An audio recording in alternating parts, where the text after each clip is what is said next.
বাংলা আবাস যোজনা প্রকল্পে অত্যন্ত গুরুত্বপূর্ণ কিন্তু আপডেট চলে এসেছে।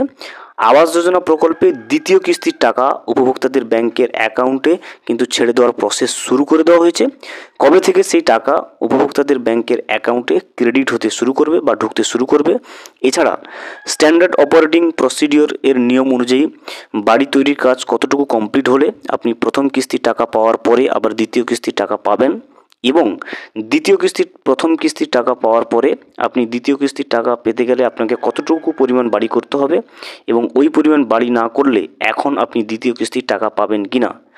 এছাড়া পিডব্লিউ এর লিস্টে আপনার নাম থাকলে সেক্ষেত্রে আপনি আবাস যোজনা প্রকল্পের বাড়ি তৈরির জন্য প্রথম কিস্তির 60,000 টাকাটা সেটা আপনি কত তারিখ পাবেন সেই সম্পর্কে কিন্তু গুরুত্বপূর্ণ রিপোর্ট চলে এসেছে।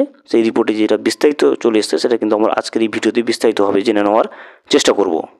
ভিডিওটি বিস্তারিতভাবে দেখে নেওয়ার আগে ছোট্ট একটা অনুরোধ, যদি চ্যানেলে নতুন হয়ে থাকেন অবশ্যই চ্যানেলটা সাবস্ক্রাইব করে রাখবেন এবং নোটিফিকেশনটা অল করে রাখবেন এই ধরনের সমস্ত আপডেট সবার আগে পাওয়ার জন্য। চলুন আজকের আপডেটটা আমরা বিস্তারিতভাবে দেখে নিই। মুখ্যমন্ত্রী জেলা সফরে এসে প্রতিশ্রুতি দিয়েছিলেন, সেই মতো পশ্চিম মেদিনীপুর জেলায় কিন্তু বাংলার বাড়ি প্রকল্পের দ্বিতীয় ধাপের টাকা পাবেন উপভোক্তারা। ধাপের টাকা পাবেন উপভোক্তারা, উপকৃত হবে 62,591টি পরিবার। দ্বিতীয় ধাপের জন্য খরচ হবে 375 কোটি 54 লক্ষ টাকারও বেশি। ইতিমধ্যে জেলার বিভিন্ন ব্লকে টাকা পাঠানোর কাজ কিন্তু শুরু করে দিয়েছে জেলা প্রশাসন। দেখতে পাচ্ছেন পশ্চিম মেদিনীপুরের ক্ষেত্রে দ্বিতীয় কিস্তির টাকা যারা পাওয়ার যোগ্য তাদের দ্বিতীয় কিস্তির টাকার পাঠানোর কিন্তু টাকাটা যেটা সেটা সরকারি কোষাগার থেকে কিন্তু ব্লকে ব্লকে কিন্তু পাঠানো শুরু হয়ে গেছে, এবং খুব শীঘ্রই সেই টাকাটা কিন্তু উপভোক্তাদের ব্যাংকের অ্যাকাউন্টে ক্রেডিট করা হবে। এরপর ব্লক প্রশাসনের মাধ্যমে উপভোক্তাদের অ্যাকাউন্টে সেই টাকা পৌঁছে যাবে। প্রশাসনের আধিকারিকরা জানাচ্ছেন রাজ্যে সবচেয়ে বেশি বাড়ি পাচ্ছেন এই জেলার মানুষ। বিভিন্ন কারণে খুব কম সংখ্যক বাড়ি তৈরির কাজ শুরু হয়নি। কেন হয়নি খতিয়ে দেখা হচ্ছে। বেশিরভাগ ক্ষেত্রে পারিবারিক সমস্যার জন্যই কিন্তু কাজটা শুরু করা হয়নি বলে জানা গেছে। জেলা শাসক খুরশিদ আলী কাদরি বলেছেন, বাংলার বাড়ি প্রকল্পের মাধ্যমে বিপুল পরিমাণে মানুষ উপকৃত হচ্ছেন। পুরো প্রক্রিয়া প্রতিনিয়ত পর্যবেক্ষণ করেছেন আধিকারিকরা। দ্বিতীয় ধাপে টাকা পেয়ে বহু মানুষ উপকৃত হবেন। বাংলার বাড়ি প্রকল্পে এই জেলা অনেকটাই কিন্তু এগিয়ে। জেলা পরিষদের পূর্ত কর্মাধ্যক্ষ নির্মল ঘোষ বলেন, উপভোক্তাদের সঙ্গে কথা হয়েছে।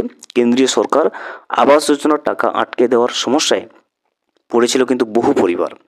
রাজ্য সরকার দ্রুত ময়দানে নেমেছে। স্বয়ং মুখ্যমন্ত্রী মমতা বন্দ্যোপাধ্যায় জেলার প্রশাসনিক অনুষ্ঠান থেকে এই প্রকল্পের কাজ কিন্তু দ্রুত এগিয়ে নিয়ে যাওয়ার কথা বলেছেন। জানা গেছে রাজ্যে জুড়ে 12 লক্ষ মানুষ বাংলার বাড়ি প্রকল্পের সুবিধা কিন্তু পাচ্ছেন। দেখতে পাচ্ছেন আবাস যোজনা প্রকল্পে যারা প্রথম কিস্তির টাকা পেয়ে গেছে তারা সেক্ষেত্রে কিন্তু দ্বিতীয় কিস্তির টাকা কিন্তু তাদেরকে সরকারের পক্ষে দেওয়ার যে প্রসিডিওরটা সেটা কিন্তু শুরু করে দেওয়া হয়েছে, প্রসেস করে দেওয়া হয়েছে। টাকাগুলো কিন্তু ইতিমধ্যে ব্লকে আসা শুরু হয়ে গেছে কৃষকদের ব্যাংকের অ্যাকাউন্টে, অর্থাৎ আবাস যোজনা প্রকল্পে যারা রয়েছে উপভোক্তাদের ব্যাংকের অ্যাকাউন্টে খুব শীঘ্রই কিন্তু সেই টাকা পৌঁছে দেওয়া হবে দ্বিতীয় কিস্তির টাকা।